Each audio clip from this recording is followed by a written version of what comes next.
Bem, apareceu aí para vocês uma mensagem dizendo que a reunião está sendo gravada. Você seleciona aí que entendeu.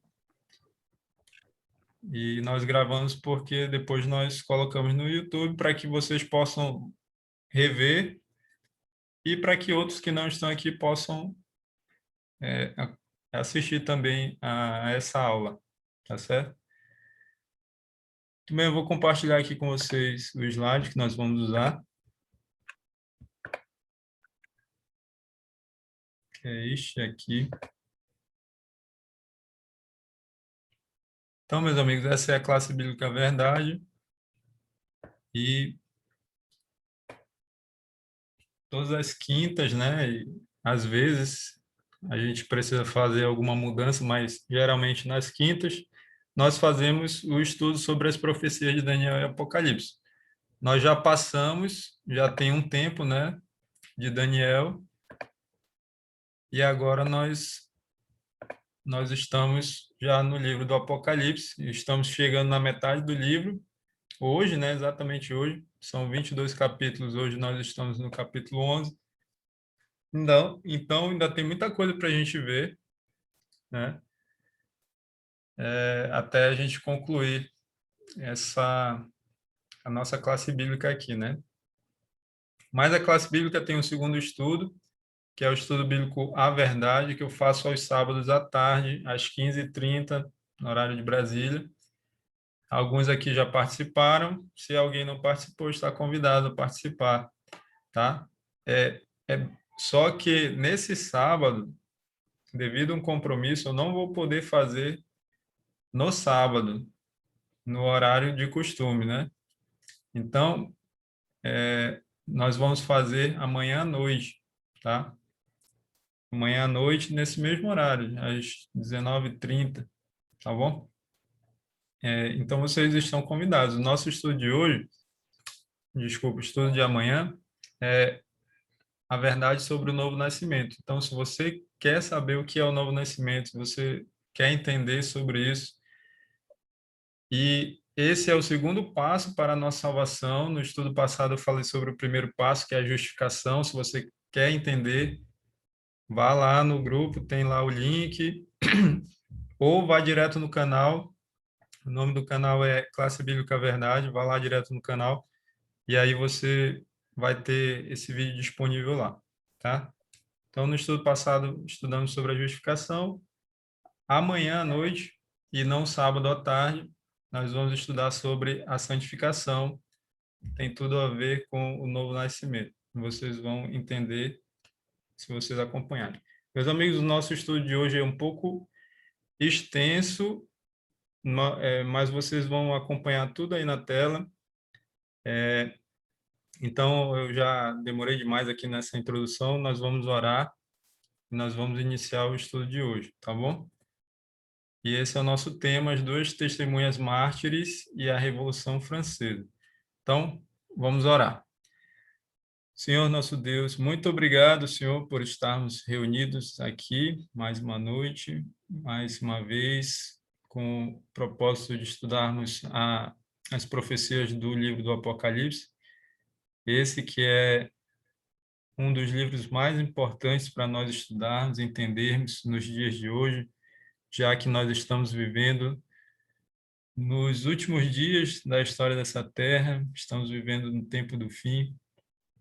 Então, nós queremos pedir que o Deus Espírito Santo nos acompanhe nesse estudo, nos dê entendimento de tudo que vai ser falado aqui, possamos todos chegar a uma compreensão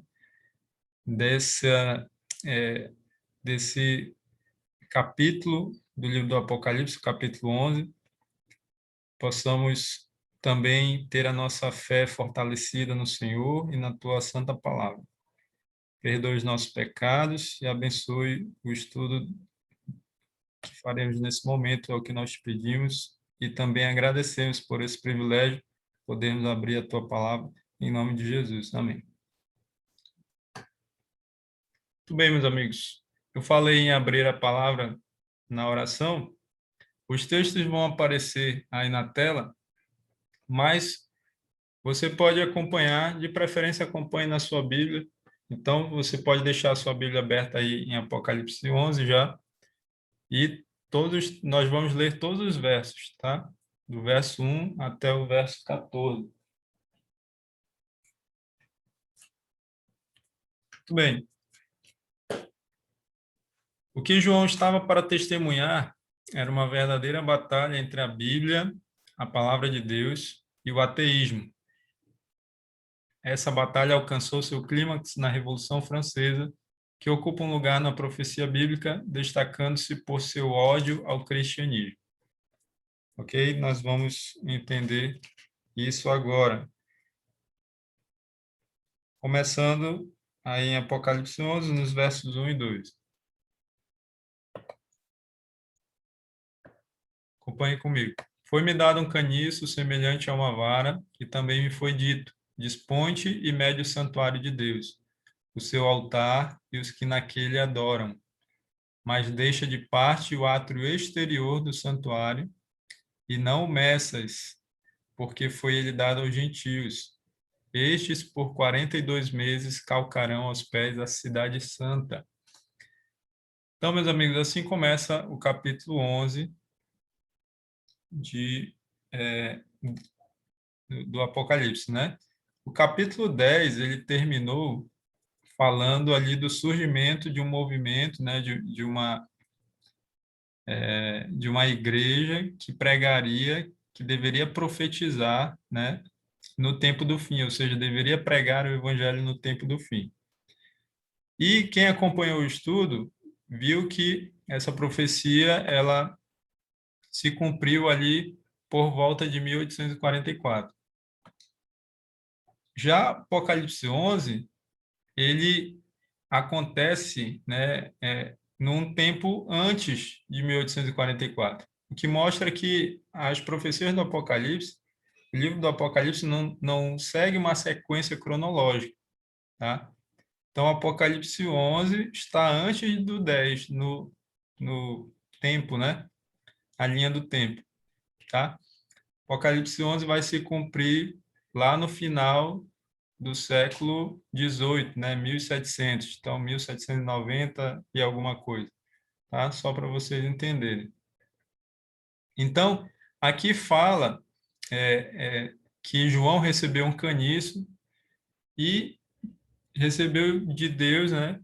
É, ou de quem falava ali com ele, não conseguimos identificar, mas foi falado para que ele medisse o santuário, medisse o altar e os adoradores, né, que estavam ali no santuário. Geralmente, quando a Bíblia fala em medir, né, de uma maneira simbólica, isso tem a ver com juízo, né, com julgar, né, julgamento. Então, eu acredito que esse primeiro verso de Apocalipse 11 está falando do início do julgamento, né? Que o povo de Deus deveria ser julgado. Vejam, essa parte aqui não está fechada. Pode ser que tenha um outro significado. Eu não estou dizendo para vocês que é exatamente isso. Pode ser que seja outro significado, mas eu entendo dessa forma, tá? Mas o juízo de Deus só vai começar lá em 1844, ok? Isso nós já vimos em aulas passadas. No verso 2 diz assim: mas deixa de parte o átrio exterior do santuário e não o meças, porque ele foi dado aos gentios. Isso aqui mostra, então, que, se estiver correta essa minha interpretação, mostra que os gentios aí, no caso, simbolizam os ímpios, né? Então, o significado seria que os ímpios não serão julgados. Olha, mede os adoradores, aqueles que estão no santuário, mede o santuário também, mas não mede os gentios. Os gentios ficam do lado de fora, ficam no pátio exterior do santuário, ok? E isso é confirmado pela Bíblia num texto que diz que foi escrito pelo apóstolo Pedro, onde ele diz que o juízo de Deus, o juízo deve começar pela casa de Deus. Ou seja, na primeira fase do juízo, que é o juízo investigativo, que começou em 1844 e vai terminar um pouco antes da volta de Jesus. Então, esse juízo é só para a casa de Deus, é só para o povo de Deus, ou seja, somente aqueles que têm o seu nome inscrito no livro da vida, que tiveram o seu nome inscrito em algum momento, tá? Não quer dizer que todos serão salvos, é por isso que serão julgados, para ver se permaneceram ou não na fé em Jesus Cristo, ok? Mas os ímpios não vão ser julgados nessa primeira fase, ou seja, eles automaticamente já estão condenados. Então, é muito parecido com essa interpretação, né, que eu estou falando para vocês. Mas, continuando, no verso 2, diz: estes, se referindo aos gentios, ou no caso aí nós vimos que são os ímpios, né, por 42 meses calcarão ou pisarão, né, a cidade santa. Calcarão aos pés, ou pisarão a cidade santa. O que isso significa? A supressão das escrituras durante o período da supremacia papal foi predita pelos profetas. E o revelador, que é o apóstolo João, indica também os terríveis resultados que deveriam sobrevir, especialmente à França, pelo domínio do homem do pecado. Então, essa parte final de Apocalipse 11, verso 2, ela está se referindo a essa supressão da palavra de Deus, que aconteceu durante o período de supremacia papal. Então, o Valões, ele reconheceu isso daí, ele entendeu isso daí porque ele já estudou. Em aulas passadas, ele já viu, nós já falamos várias vezes, a Bíblia fala em Daniel, fala no Apocalipse, desse período de 1260 anos, né, de supremacia papal, que aqui está falando que são 42 meses, né? Aqui que eu digo no verso 2. 42 meses, você multiplica por 30 dias, né? Cada mês 30 dias, você chega a 1260 dias, mas nós já vimos que em profecia um dia é igual a um ano, um dia literal, desculpa, um dia profético é igual a um ano literal. Então, é, a escritura ela foi atacada durante esse período de supremacia papal que durou 1260 anos, tá? Mas João ele indica também os terríveis resultados que deveriam sobrevir, especialmente à França pelo domínio do homem do pecado. Quem é esse homem do pecado? É o poder papal, tá? É o chifre pequeno lá de Daniel, e Apocalipse ainda vai falar mais desse poder no próximo estudo, lá em Apocalipse 13, ok? Vamos para os versos 3 e 4 agora. Darei as minhas duas testemunhas que profetizem por 1260 dias, vestidas de pano de saco. São estas as duas oliveiras e os dois candeeiros que se acham em pé diante do Senhor da terra. Comentando a primeira parte aí, no verso 3, darei as minhas duas testemunhas que profetizem por 1260 dias vestidas de pano de saco. 1260 dias são 1260 anos literais, ou seja, é o mesmo período que falou lá no verso 2, os 42 meses, ok?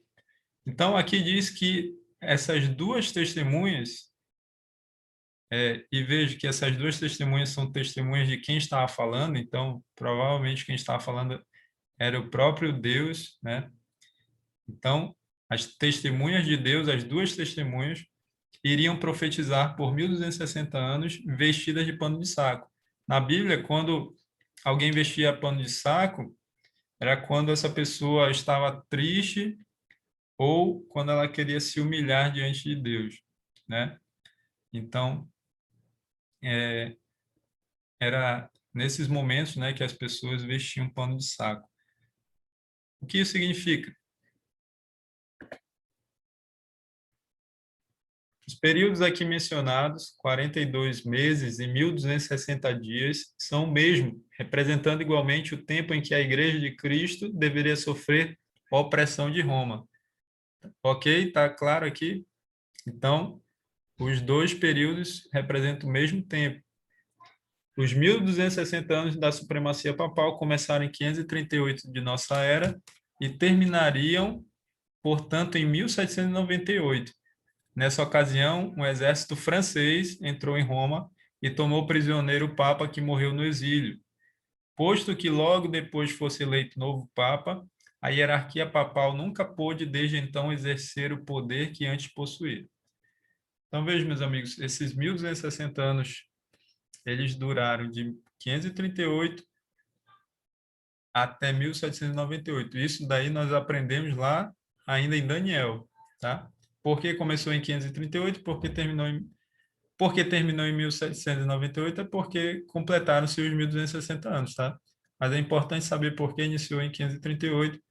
Isso nós vimos no estudo do livro de Daniel. Agora, vocês vejam que, na época, a, a França, né, que tem tudo a ver com Apocalipse 11, foi ela também que prendeu o Papa da época, né? Se eu não me engano, Pio VI, e esse Papa morreu no exílio. Depois, outros papas foram eleitos, tá? Os papas não deixaram de existir, mas o que aconteceu foi que eles não tiveram mais o poder que eles tinham, o mesmo poder que eles tinham antes de 1798. Por quê?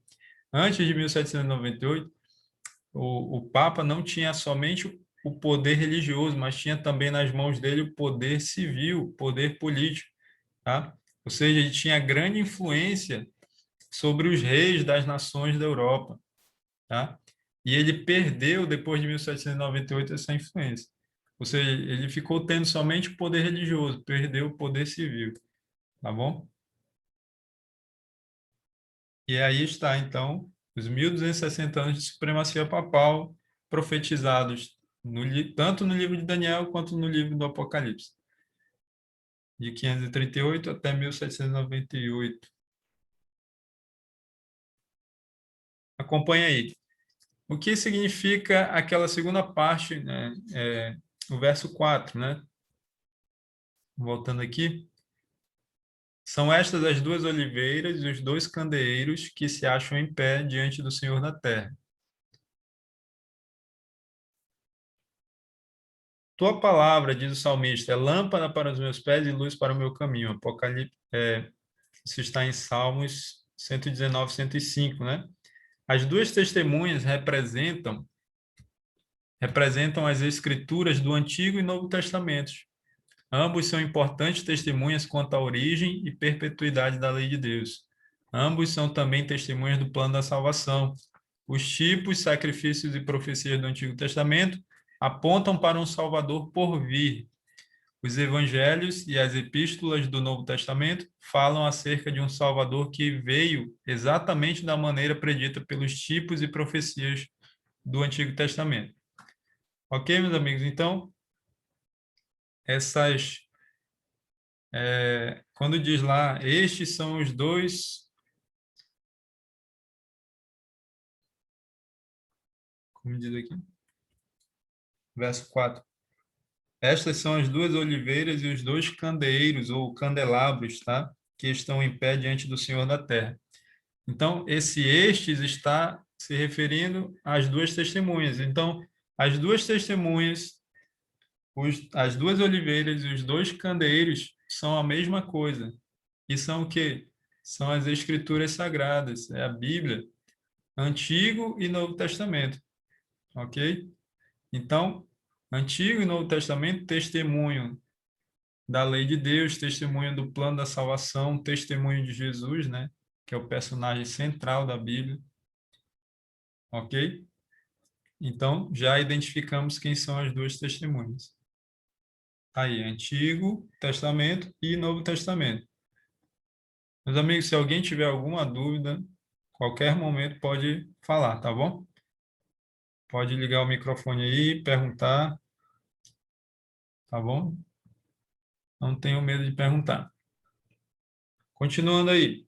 Acompanhem comigo.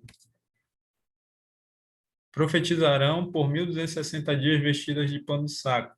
Durante a maior parte deste período, as testemunhas de Deus permaneceram em estado de obscuridade. O poder papal procurava ocultar do povo a palavra da verdade, ou seja, a Bíblia, né? Quando os que ousavam proclamar suas sagradas verdades eram perseguidos, traídos, torturados, sepultados nas celas das masmorras, martirizados por sua fé, ou obrigados a fugir para a fortaleza das montanhas e para as covas e cavernas da terra, então profetizavam as fiéis testemunhas vestidas de saco. Contudo, continuaram com seu testemunho por todo o período de 1260 anos. Então, meus amigos, o que significa que as duas testemunhas profetizariam vestidas de pano de saco? Isso daí que nós acabamos de ler. Durante esse período de supremacia papal, o poder papal tentou, a Bíblia viveu num estado de obscuridade, né, de escuridão. Por quê? Porque o poder papal ocultava do povo a palavra de Deus. As pessoas não tinham acesso à Bíblia, dificilmente alguém tinha uma Bíblia, até porque a Bíblia naquele tempo era manuscrita, né? Então, imagina, a Bíblia era grande, pesada e precisava, e era um trabalho totalmente manual, né? Diferente depois que foi inventada a imprensa. Além disso, Bíblias eram queimadas, né? Quando Bíblias eram encontradas pelo papado, né? Pelo poder papal, essas Bíblias eram queimadas.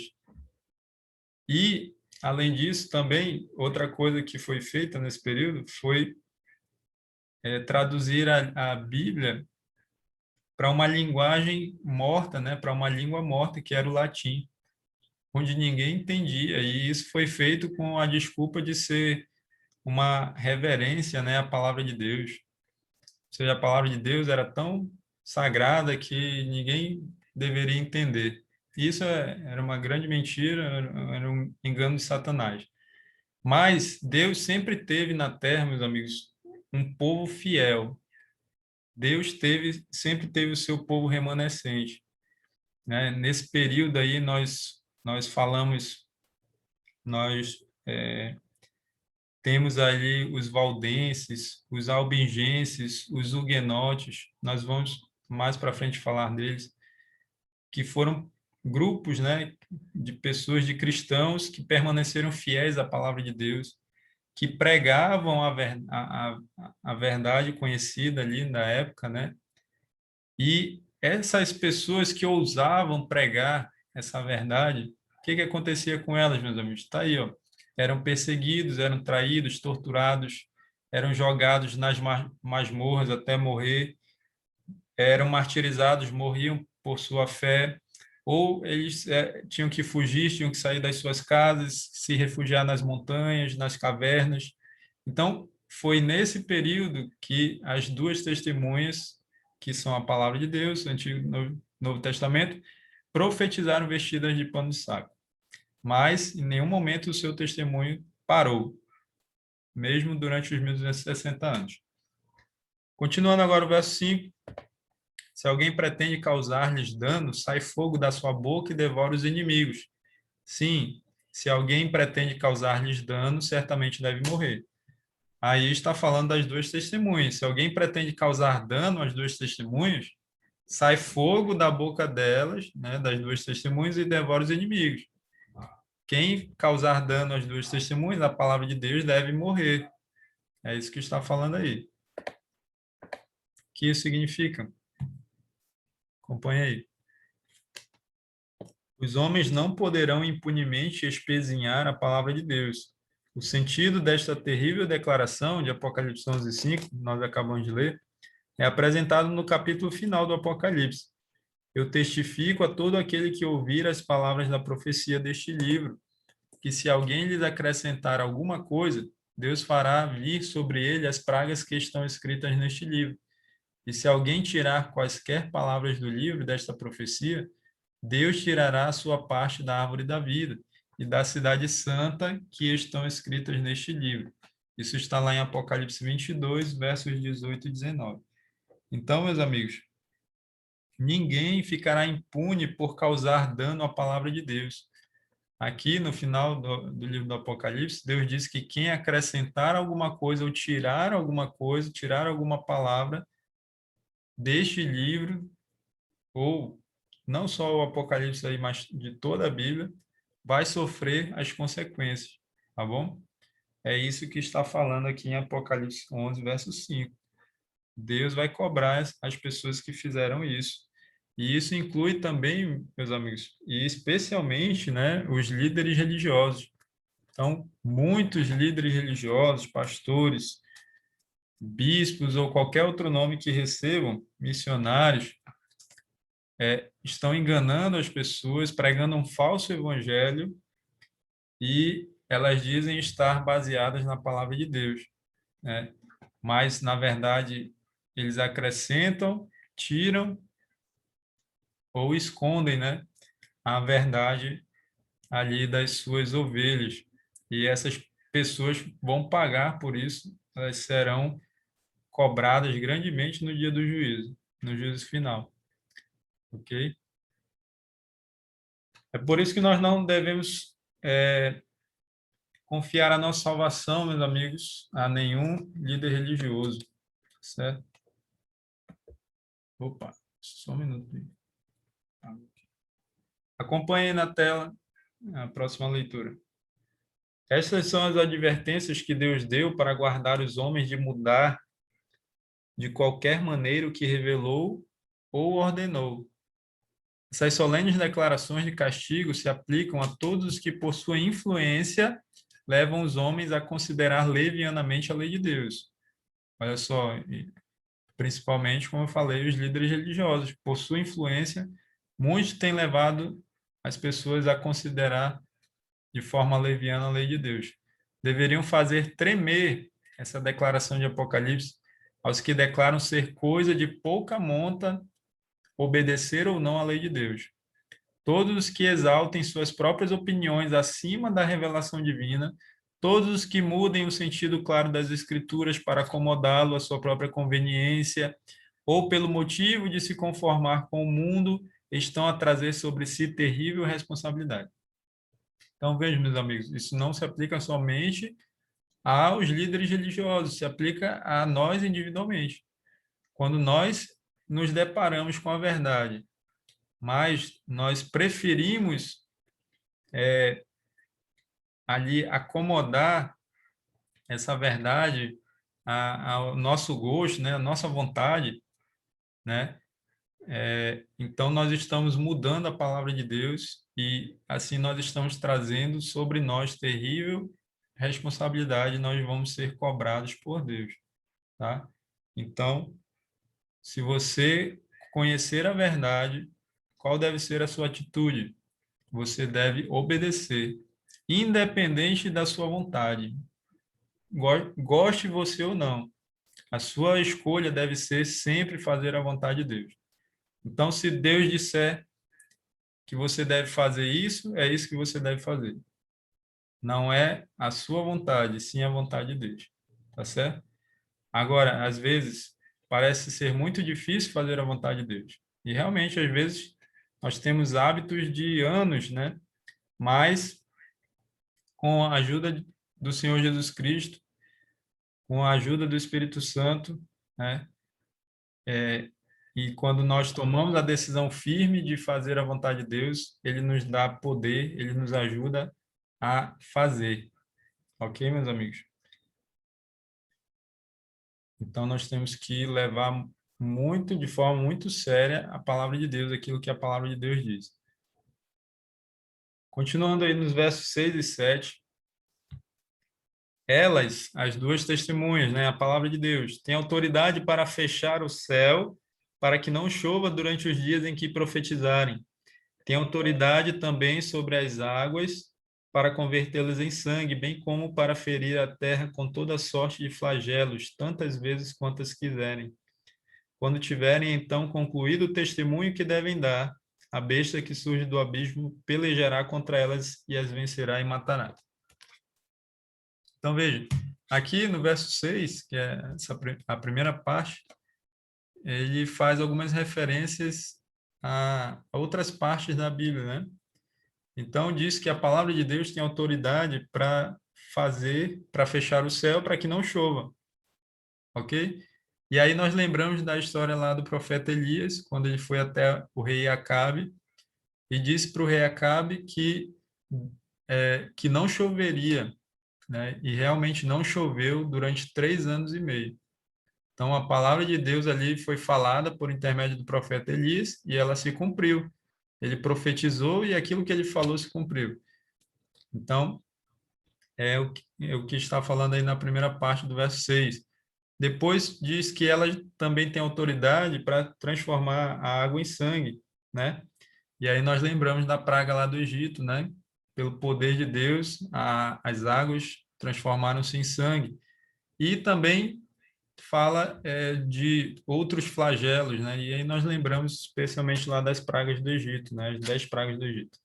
Então, a palavra de Deus tem autoridade, tem poder para fazer todas essas coisas, meus amigos. Agora, o verso 7 diz: quando tiverem então concluído o testemunho que devem dar, ou seja, quando as duas testemunhas tiverem concluído o testemunho que devem dar, e o testemunho delas deveria ser concluído em 1798, nós já vimos isso. A besta que surge do abismo pelejará contra elas e as vencerá e matará. Então, veja, a profecia está dizendo que até 1798 surgiria um outro poder, né? Aí diz que é a besta que surge do abismo, e besta é um animal, né? E animal em profecia significa um reino, né? Um rei ou reino. Isso daí nós vimos lá ainda em Daniel. Então, essa besta que surge do abismo pelejaria contra as duas testemunhas, as venceria e as mataria. Por isso que o tema da mensagem, da aula, é as duas testemunhas mártires. Por quê? Porque essas testemunhas são mortas. Mortas por quem? Quem que vai matar as duas testemunhas? A besta que surge do abismo. Quem é essa besta que surge do abismo? Vamos ver. O período em que as duas testemunhas deveriam profetizar vestidas de saco finalizou-se em 1798. Aproximando-se elas do fim de sua obra em obscuridade, deveria fazer guerra contra elas o poder representado pela besta que sobe do abismo. Em muitas das nações da Europa, os poderes que governaram na Igreja e no Estado foram durante séculos dirigidos por Satanás, por intermédio do papado. Aqui, porém, se faz referência a uma nova manifestação do poder satânico. Então, veja, Satanás já tinha dirigido durante séculos muitas nações da Europa. E isso ele fez por intermédio do papado. Mas aqui em Apocalipse 11, Deus faz uma referência a uma nova manifestação do poder satânico. O verso 8 agora diz: e o seu cadáver ficará estirado, cadáver das duas testemunhas, ficará estirado na praça da grande cidade, que espiritualmente se chama Sodoma e Egito, onde também o Senhor foi crucificado. Então, vejam, a besta que surge do abismo mata as duas testemunhas. O cadáver dessas duas testemunhas ficaria estirado na praça de uma grande cidade. Essa grande cidade espiritualmente se chama Sodoma e Egito. E nessa grande cidade, o Senhor Jesus, aí o Senhor é Jesus, seria crucificado. Nós vamos entender cada um desses detalhes aí. Acompanhe comigo aí. A grande cidade em cujas ruas as testemunhas foram mortas e onde seus corpos mortos jazeram, é espiritualmente o Egito.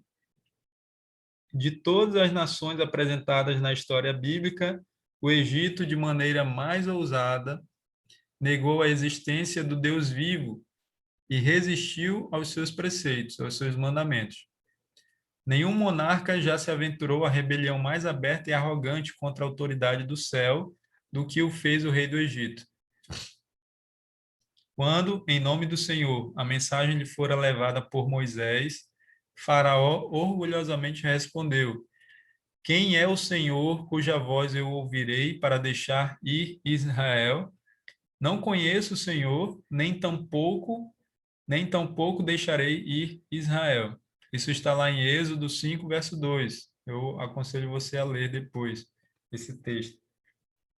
Então, essa foi a resposta do faraó, o rei do Egito, né, para Moisés. Moisés tinha ido lá, a mando de Deus, né, para dizer para o faraó que ele deveria deixar o povo de Israel sair do Egito para adorar a Deus no deserto. E a resposta do faraó foi essa: quem é esse Deus para que eu ouça a sua voz e deixe ir Israel? Isto é ateísmo, meus amigos. E a nação representada pelo Egito daria expressão a uma negação idêntica às reivindicações do Deus vivo e manifestaria idêntico espírito de incredulidade e desafio a Deus, assim como o Egito fez na Bíblia, tá certo? Incredulidade e rebeldia. E por que essa cidade é chamada também espiritualmente de Sodoma? Acompanha aí.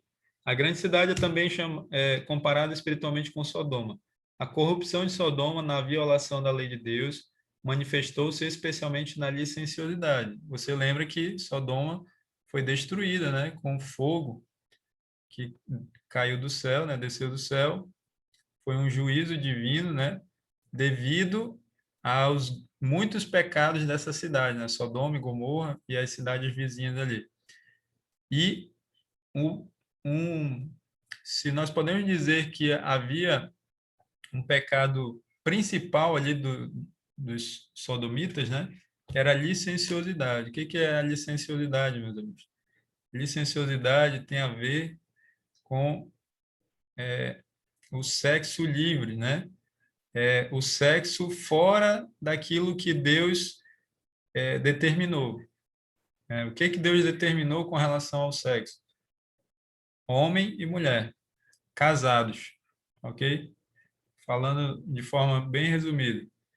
Qualquer coisa fora disso e esteja relacionada a sexo é um pecado sexual e tem a ver com a licenciosidade. E nós vemos isso na Bíblia, né, quando os dois anjos foram até Ló para salvar, para tirar eles dali da cidade, né, tirar eles e sua família. E os homens da cidade viram, né, eles entrando na casa de Ló, e eles quiseram, e eles foram até lá, né, e pediram para Ló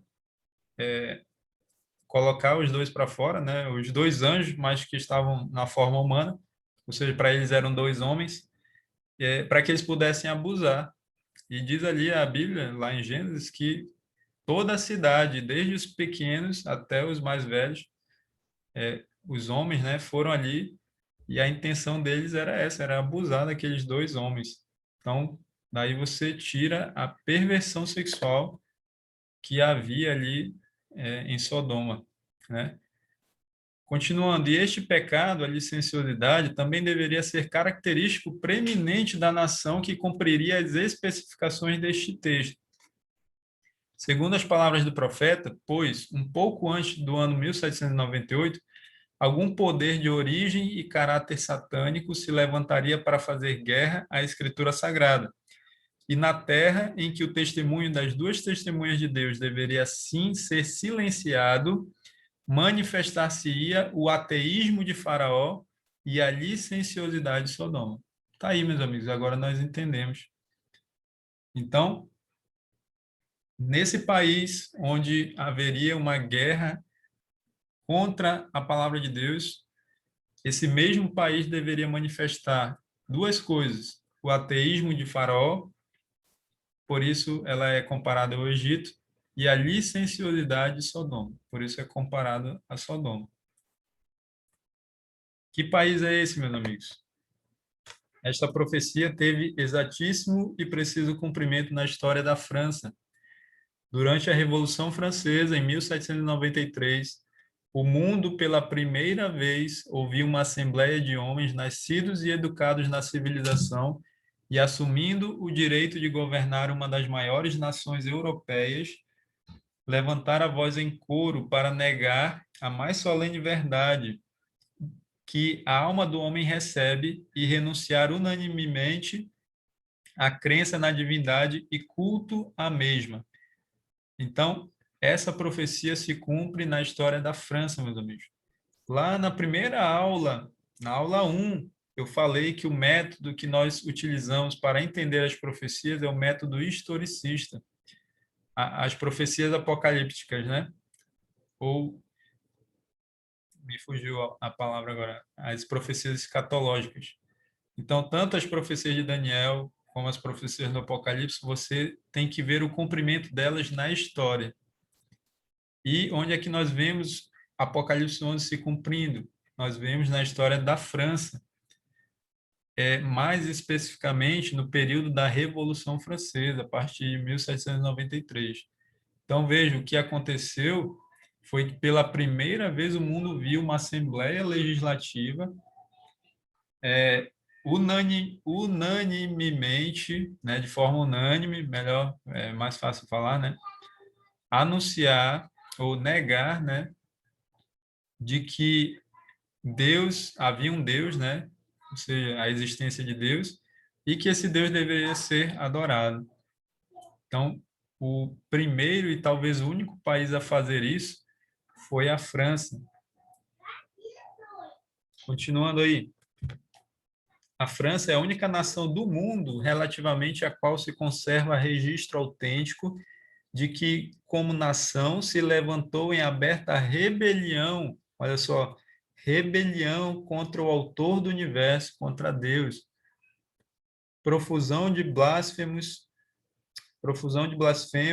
profusão de incrédulos tem havido e ainda continua a haver na Inglaterra, Alemanha, Espanha e em outras terras, ou seja, em outros países tem aqueles que blasfemam de Deus, aqueles que são incrédulos, mas a França fica à parte na história universal como o único estado, o único país que, por decreto da sua Assembleia Legislativa, declarou não haver Deus e em cuja capital a população inteira e vasta maioria em toda parte, a capital que é Paris, né? E em cuja capital, Paris, a população inteira e vasta maioria em toda parte, ou seja, em outras cidades, em outros estados da França, mulheres, assim como homens, dançaram e cantaram com alegria ao ouvirem a declaração.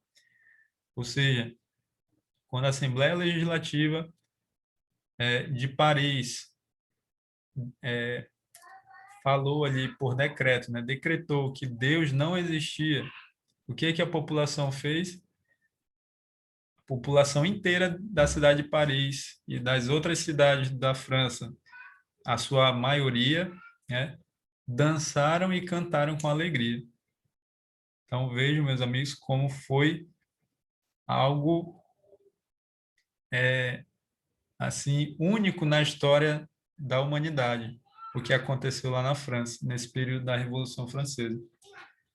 E isso daí cumpre essa fala aqui, que estava aqui nesse livro, né, ali que data de 1870, ele cumpre os próximos versos que nós vamos ler aqui, ó.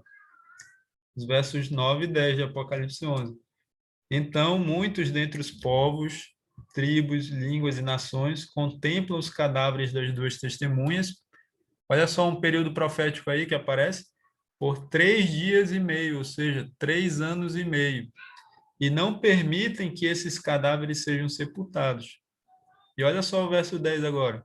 Os que habitam sobre a terra se alegram por causa deles, realizarão festas e enviarão presentes uns aos outros, porquanto esses dois profetas atormentaram os que moram sobre a terra. Olha só, meus amigos, como é incrível, né? E isso nós temos visto desde o início dessa série de estudos, como é incrível a precisão da profecia bíblica, né? Como cumpre exatamente aí o verso 10, quando diz que as pessoas fariam festas por causa da morte da palavra de Deus, né, das duas testemunhas, e trocariam presentes e cumpre exatamente o que fala aqui, ó. Diz que quando foi anunciado por decreto que Deus havia morrido, mulheres e homens dançaram e cantaram com alegria ao ouvirem a declaração. Então, é bem claro aí, fica bem claro, meus amigos, que essa profecia se cumpre na França, né? Papai já Dá licença, vai mamãe. sair? Não, daqui a pouco, né? Esqueci de trancar aqui.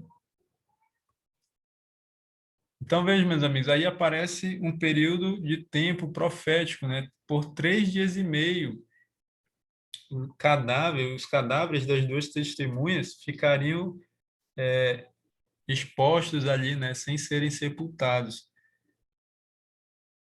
Vamos entender isso. Sei que a letra está bem pequena aí, mas acompanhe comigo essa leitura. A França também apresentou as características que mais distinguiram Sodoma. Durante o período revolucionário, mostrou-se um estado de rebaixamento moral e corrupção semelhante ao que trouxera destruição às cidades da planície. A gente está falando de Sodoma, Gomorra, né? E o historiador apresenta juntamente o ateísmo e a licenciosidade da França, conforme os dá a profecia. Olha só o que um historiador escreveu. Ligada intimamente a estas leis que afetam a religião, estava a lei que reduzia a união pelo casamento, o mais sagrado ajuste que seres humanos podem formar, cuja indissolubilidade contribui da maneira mais eficaz para a consolidação da sociedade, a condição de mero contrato civil de caráter transitório, em que quaisquer duas pessoas poderiam empenhar-se e que à vontade poderiam desfazer. Se os demônios se houvessem disposto a trabalhar para descobrir o modo mais eficaz de destruir o que quer que seja venerável, belo ou perdurável na vida doméstica, e de obter ao mesmo tempo certeza de que o mal, que era seu objetivo criar, se perpetuaria de uma geração a outra, não poderiam ter inventado o plano mais eficiente do que a degradação do casamento. Então, olha só, meus amigos, que coisa interessante. Hoje, o que que nós vemos? Eu fiz questão de colocar esse texto pelo seguinte: hoje nós vemos, principalmente hoje, né? Estamos vivendo os últimos dias. Nós vemos um grande ataque de Satanás, né? Ao casamento, né? À família. E isso iniciou lá na Revolução Francesa, no final de 1700. E olha só, juntamente com as leis que afetam a religião, as leis que nós vimos, né? Declarando que Deus não existia, por exemplo, foi também, juntamente com essa lei, foi feita uma lei que reduzia a união pelo casamento, reduzia a condição de mero contrato civil de caráter transitório, em que qualquer das duas pessoas poderia terminar. Ou seja, meus amigos, até então o divórcio não era algo comum, mas a partir da Revolução Francesa isso se tornou comum e isso foi o primeiro ataque ali então de Satanás contra a família, contra o casamento. Por quê? Porque, como aqui diz, o mais sagrado ajuste que seres humanos podem formar, cuja indissolubilidade contribui da maneira mais eficaz para a consolidação da sociedade. Ou seja, Satanás sabe que uma sociedade forte é formada por famílias fortes, famílias estruturadas. Então, por isso que Satanás trabalha para desestruturar, para destruir as famílias, porque ele terá uma sociedade fraca, terão pessoas fracas, pessoas cheias de traumas, né? Devido a essa desestruturação da sua família, e assim ele vencerá essas pessoas, ele enganará essas pessoas mais facilmente. Então, ali, a partir da Revolução Francesa, nós vemos que Satanás começa a trabalhar em cima dessa degradação no casamento. Continuando aqui, meus amigos, eu pulei um aqui. Acompanhei. onde o seu Senhor também foi crucificado. Isso daí nós lemos no verso 8, o finalzinho do verso 8. E eu disse que esse Senhor ali era o Senhor Jesus. O que isso significa? Esta especificação, esta especificação da profecia também foi cumprida pela França. Em nenhum país fora o espírito de inimizade contra Cristo ostentado mais surpreendentemente. Em nenhum país encontrar a verdade mais atroz e cruel oposição. Na perseguição que a França infligiu aos que professavam o Evangelho, crucificou a Cristo na pessoa de seus discípulos. Século após século, o sangue dos santos fora derramado. Enquanto os valdenses, pela palavra de Deus e pelo testemunho de Jesus Cristo, depunham a vida nas montanhas do Piemonte, idêntico testemunho da verdade era dado por seus irmãos, os albigenses da França.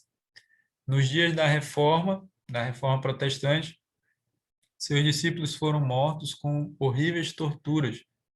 Reis e nobres, senhoras de alto nascimento e delicadas moças, o orgulho e a nobreza da nação haviam recriado os olhos com as agonias dos mártires de Jesus. Ou seja, as pessoas ali de mais alto nível tinham prazer em ver ali a morte daqueles cristãos fiéis a Jesus, né? Então vejam que ponto, né, o ser humano pode chegar.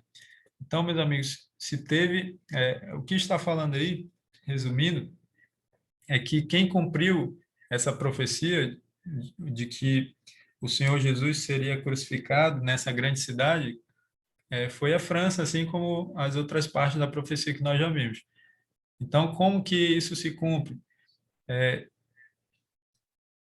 Ela se cumpre na pessoa dos discípulos de Jesus, tá? Então, a França, ela perseguiu aqueles que professavam o evangelho, ela matou muitos cristãos. E vejam, essa perseguição aos cristãos, ela não aconteceu só na França, ela aconteceu em vários outros países sob a influência do poder papal. Mas a França foi o país que mais perseguiu os cristãos. E é por isso que eh, ela chegou no ponto que chegou na época da Revolução Francesa. Uma sociedade saudável, uma sociedade próspera, meus amigos, é aquela que dá ouvidos à palavra de Deus. Então, o que que a França fez? Ou ela matou os cristãos, ou ela expulsou os cristãos. Os cristãos tiveram que fugir. Então, praticamente, a França ficou sem representantes de Cristo, né? E sem pessoas que pregassem a palavra de Deus. E nós sabemos que a palavra de Deus transforma vidas. Então, a França se encheu de pessoas sem Deus, pessoas cheias de vícios, e a pobreza imperou ali na França, né? Muito por causa disso. E aí, meus amigos, é por isso que chegou a, nesse ponto, né, de acontecer essa Revolução Francesa. Quando vocês ouvirem a palavra revolução, parece que é algo positivo, né? Mas nunca é. Nenhuma revolução é algo positivo. O espírito revolucionário, o primeiro que teve esse espírito revolucionário foi Lúcifer lá no céu, tá bom?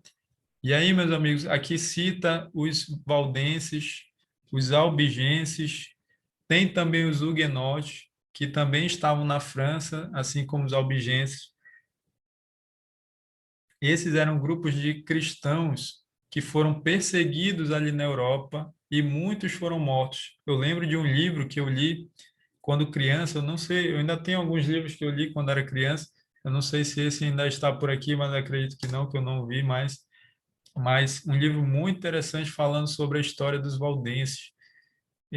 Foi um povo fiel à palavra de Deus, que muitos deles foram mortos, né?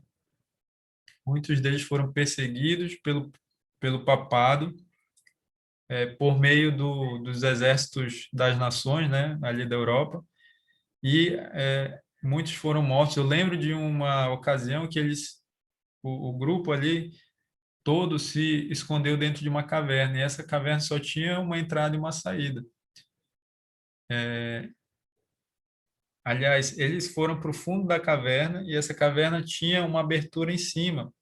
E aí o exército chegou e eles tacaram fogo ali, fechando assim a saída da caverna.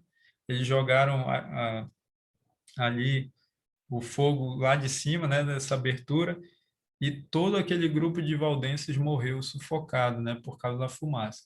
Então, várias e várias pessoas foram mortas por meio dos exércitos das nações, sob o comando do poder papal, meus amigos, nesse período da Idade Média, nesse período dos 1260 anos.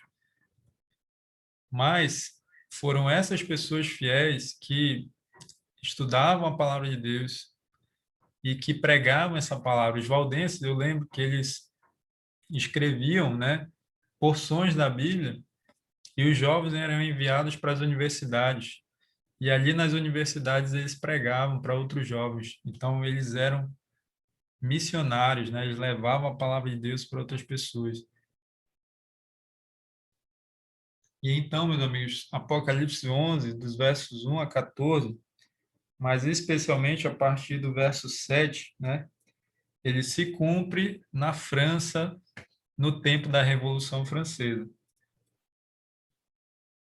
Esta profecia se cumpriu com precisão na história da França. Os 3 anos e meio foram chamados o reinado de terror da Revolução Francesa. Foi um período terrível, meus amigos. Vocês podem pesquisar aí, vocês podem procurar no YouTube documentários falando sobre a Revolução Francesa.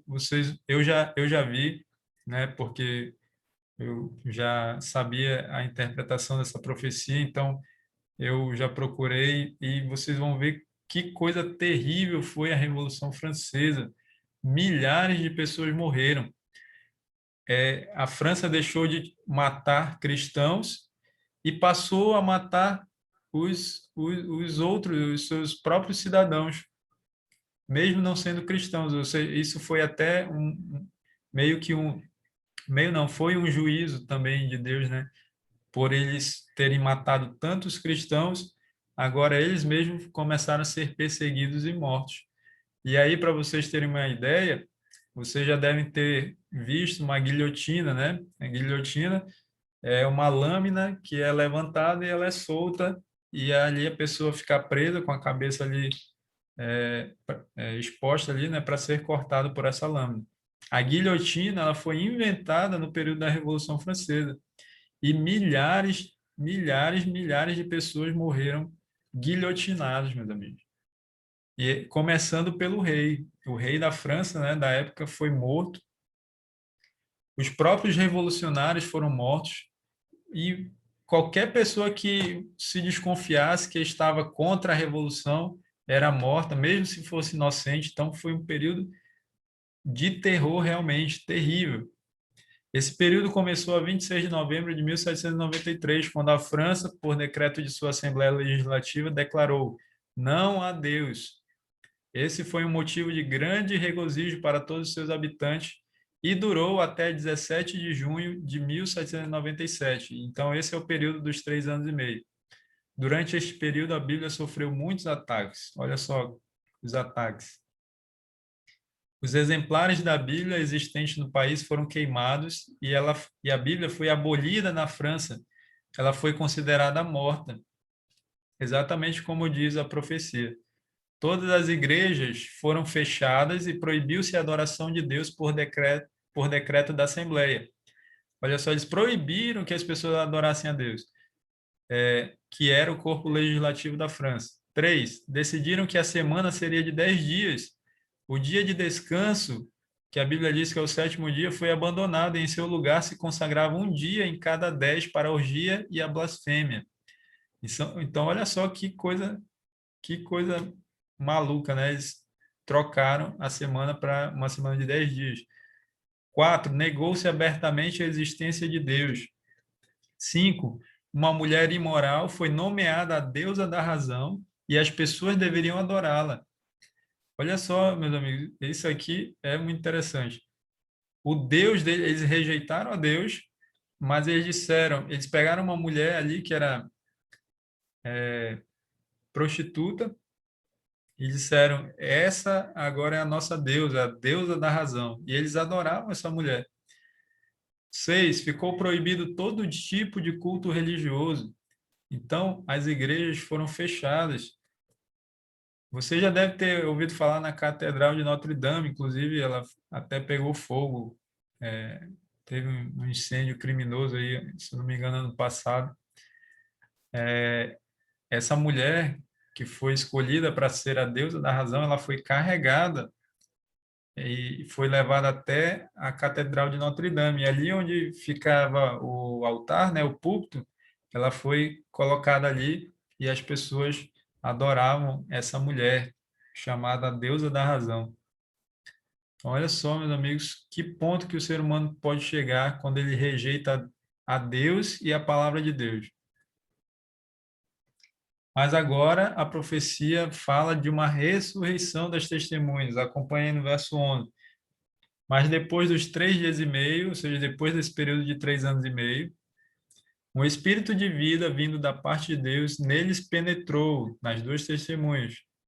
E eles se ergueram sobre os pés, e aqueles que os viram sobreveio grande medo. Ou seja, as pessoas que viram a ressurreição das duas testemunhas tiveram grande medo ao ver que elas ressuscitaram.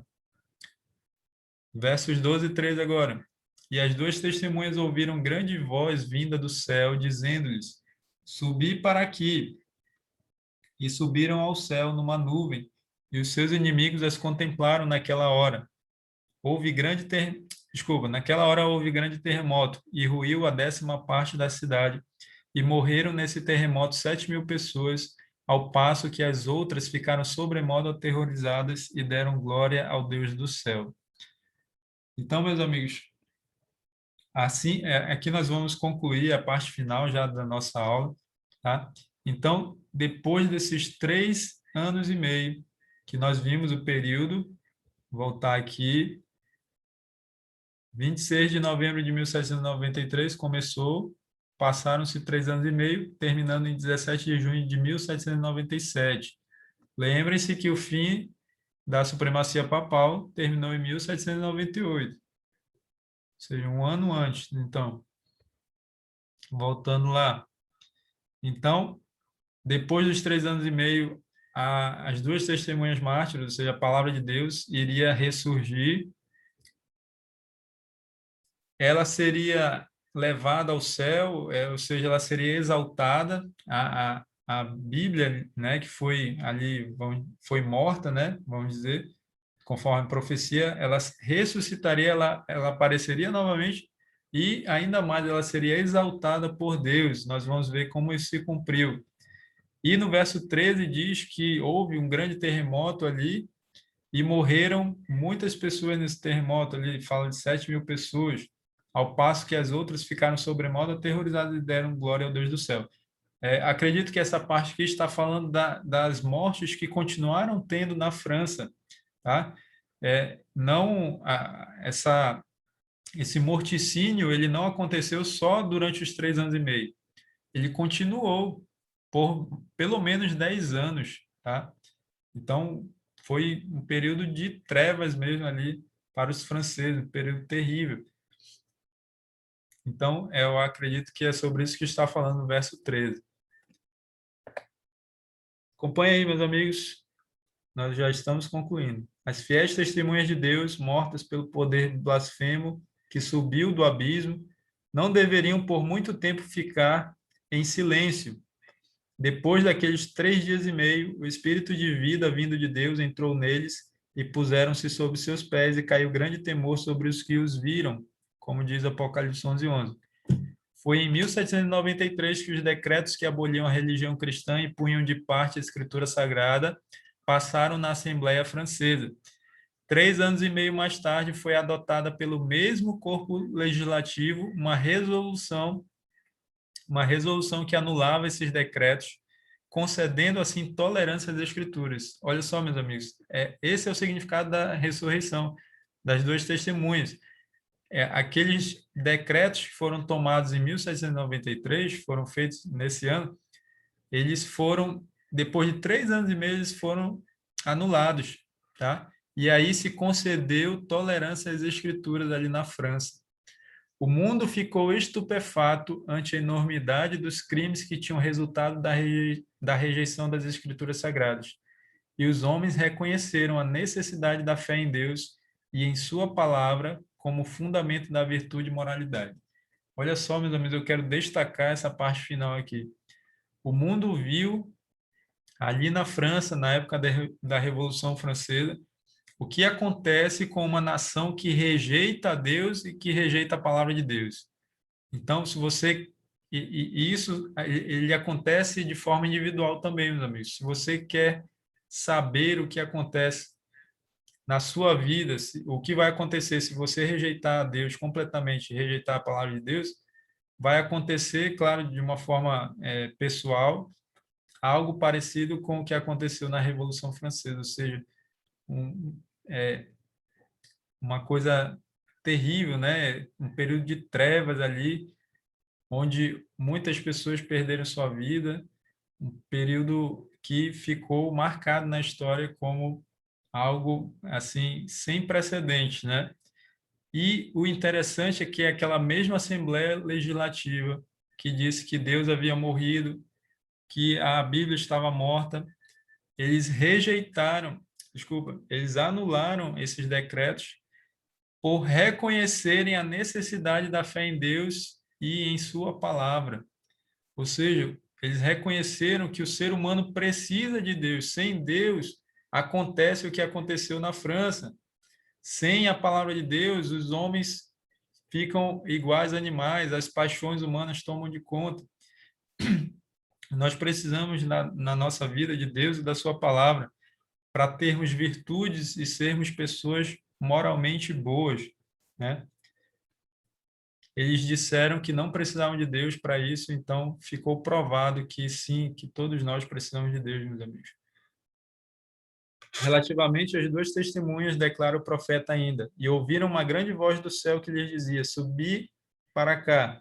E subiram ao céu em uma nuvem, e os seus inimigos os viram. Isso está em Apocalipse 11:12, nós já lemos. Desde que a França fez guerra às duas testemunhas de Deus, elas têm sido honradas como nunca antes. Aqui, meus amigos, está a parte da exaltação das duas testemunhas. Em 1804 foi organizada a Sociedade Bíblica Britânica e Estrangeira.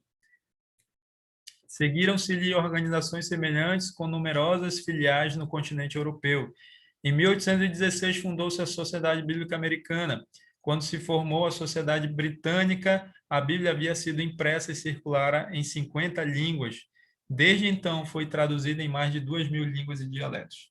Então, meus amigos, a partir de 1797, quando termina os 3 anos e meio da profecia, a Bíblia, a palavra de Deus, começa a ser exaltada, especialmente por meio das sociedades bíblicas. As sociedades bíblicas foram formadas. Aqui no Brasil, nós temos o nosso representante, a Sociedade Bíblica do Brasil. Aqui, ó, a minha Bíblia que eu estou usando agora, está aqui o símbolo, Sociedade Bíblica do Brasil. A maioria das Bíblias são feitas por essa Sociedade Bíblica. Tá? Então, ela é a nossa representante ali das sociedades bíblicas. Elas começaram a surgir a partir ali do final de 1700, né? E aí, meus amigos, juntamente com a invenção da imprensa, a Bíblia começou a ser espalhada ao redor do mundo. E assim ela foi exaltada exatamente conforme diz a profecia de Apocalipse 11.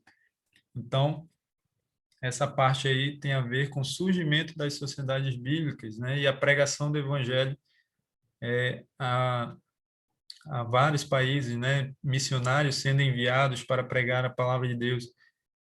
A Sociedade Bíblica Britânica surgiu em 1804, a Sociedade Bíblica Americana em 1816. Antes de 1804, a Bíblia havia sido impressa e distribuída em apenas 15 línguas. Até dezembro de 2012, já foram registradas publicações do texto bíblico em mais de 2.500 diferentes línguas. Então, a Bíblia que profetizou vestidas de pano de saco durante os 1.260 anos de supremacia papal, da opressão papal, né? foi exaltada depois desse período, e a Bíblia que, naquela época, poucas pessoas tinham acesso, hoje praticamente o mundo todo tem acesso. A Bíblia está disponível aí em mais de 2.000 diferentes línguas, meus amigos. E aí o que que nós vemos? E assim nós concluímos o nosso estudo, né? O que nós vemos foi que Deus preservou de maneira miraculosa a sua palavra. Se não fosse por Deus, a palavra de Deus já teria sido destruída há muitos anos, meus amigos, por Satanás, né? Utilizando algum poder humano, né? Especialmente poder papal. Então, Deus não permitiu que isso acontecesse. Deus preservou a sua palavra. Essa palavra chegou a nós até hoje. Como nós vimos, muitas pessoas deram a sua vida por essa palavra.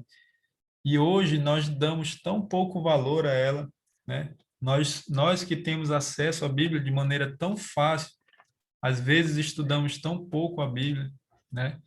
Então, meus amigos, a mensagem que eu quero deixar nesse final para você para nós, né, é que nós possamos dar mais valor à palavra de Deus, tá? Que nós possamos pensar nessas pessoas que deram sua vida por amor a Deus e a palavra de Deus, e que nós possamos estudar a Bíblia todos os dias, estudar com zelo, com desejo sincero de conhecer a verdade, né? Vocês que estão aqui estão porque acredito que têm esse desejo, né, no coração, mas vocês precisam ter o estudo pessoal de vocês também. E ao estudarem a Bíblia, você precisa estudar com dois objetivos. O primeiro é conhecer Jesus, porque conhecer Jesus é a vida eterna, conforme diz João 17:3. O segundo objetivo é conhecer a vontade de Deus. E ao conhecer a vontade de Deus, como eu falei lá no início, você tem que tomar uma decisão. Fazer ou não fazer.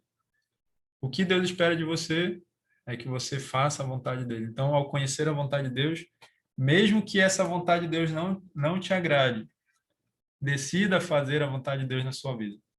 Você não vai se arrepender. Deus vai lhe abençoar grandemente. No final de tudo, você ainda receberá como recompensa a vida eterna. Tá bom, meus amigos? Muito obrigado pela presença de vocês. Eu sei que eu me estendi um pouquinho, mas eu falei lá no início que era um estudo um pouco extenso. Muitas informações foram trazidas aqui e nós vamos fazer agora a oração final, vamos concluir.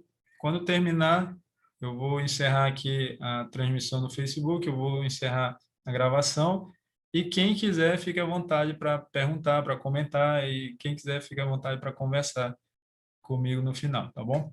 Então vamos orar.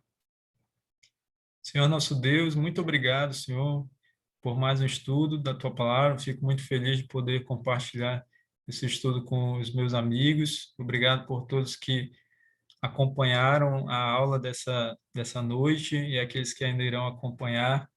Que o Senhor abençoe grandemente a vida deles e que esse desejo que eles estão demonstrando aqui, por estarem dedicando esse tempo para aprender mais da tua palavra, para entender as profecias, que esse mesmo zelo, né, esse desejo que eles têm de aprender mais da tua palavra, se manifeste todos os dias no na vida deles, né?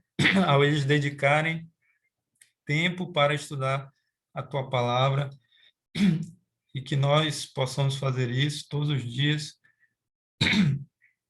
com o propósito, Pai, de conhecermos o Senhor Jesus, de conhecermos a tua vontade. E ao conhecermos o Senhor Jesus, nos conceda a vida eterna, conforme o Senhor promete em João 17:3. E ao conhecer a tua vontade, Senhor, nos ajuda a decidir colocar a tua vontade em prática, possamos fazer a tua vontade. E com certeza nós seremos grandemente abençoados pelo Senhor. E assim nós estaremos nos preparando para sermos cidadãos do céu e vamos receber do Senhor Jesus a vida eterna quando ele voltar. Então, abençoe nossos amigos nessa caminhada, nessa jornada rumo ao céu. Que o teu Santo Espírito esteja com eles, habite neles e venha ajudá-los a dar valor à tua palavra, essa palavra que ali passou um período morta, mas depois foi exaltada e hoje nós temos acesso a ela, graças ao Senhor, porque o Senhor preservou a tua palavra até hoje e essa palavra por quem muitos deram a sua vida, Pai, nós podemos ver, né, quantas pessoas morreram por amor à tua palavra, que nós possamos dar mais valor a ela, que ela não morra na nossa vida, mas nós possamos estudá-la todos os dias. É em nome do Senhor Jesus que eu te peço e agradeço as bênçãos. Amém. Tudo bem, meus amigos, vamos ver quem. Deixa eu encerrar aqui. Quem ainda ficou por aqui, ó. 1, 2, 3, 4, 5, 6, 7 pessoas. Licene falou amém, obrigado pela aula. Deixa eu